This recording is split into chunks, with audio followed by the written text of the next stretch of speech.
এটা ছিল আমাদের ভাইজ্যাকের ডে 2। তাই সকাল সকাল বেশি দেরি না করে কিন্তু আমরা বিচে সময় কাটাবো বলে বেরিয়ে পড়লাম। তবে বিচে যাওয়ার আগে পেট পুজোটা কিন্তু অবশ্যই করে নিতে হবে। তাই ওই যে দোকানটা দেখা যাচ্ছে ওখান থেকেই সবাই মিলে ধোসা খেয়ে নিলাম। তারপর চলে গেলাম সোজা সমুদ্রের দিকে। যাই বলো, এই সমুদ্রের ধারে আসলে সমুদ্রের ঢেউ দেখতে দেখতে কিন্তু যত মন খারাপ, যত ডিপ্রেশন, সব কিছু এক নিমেষে যেন ঢেউয়ের মতোই দূরে সরে যায়। আমরা ছিলাম ভাইজ্যাকের রামকৃষ্ণ বিচে। এই বিচটা কিন্তু খুব একটা ভিড় ছিল না, সাথে খুব পরিষ্কারও ছিল, যেটা কিন্তু আমার বেশ ভালো লাগছিল। নর্মালি দীঘা বা পুরীতে আমরা যেই লেভেলের ভিড় দেখতে পাই সেটা কিন্তু এখানে একদমই ছিল না। তবে সমুদ্রের জলে স্নান করতে আমার খুব একটা ভালো লাগে না, তাই এইভাবেই পা ভিজিয়েই চলে আসলাম।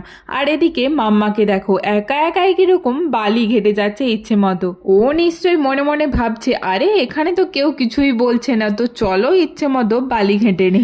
এরপর আমরাও ওর সাথে বসে কিছুক্ষণ মজা করে নিলাম। তারপর সোজা চলে গেলাম হোটেলের রুমের দিকে। তবে যাবার আগে কিছু ফটোও তুলে নিলাম।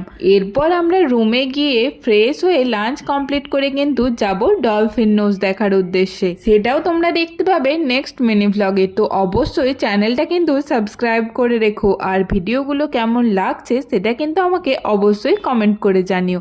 তো এখানে এক ঝাঁক পায়রা ছিল, আর সেগুলো উড়িয়েই আমরা ফিরে গেলাম হোটেলের রুমের দিকে। তো চলো এই ভিডিওটা এখানেই শেষ করছি। তাড়াতাড়ি দেখা হবে পরের ভিডিওতে। Bye bye.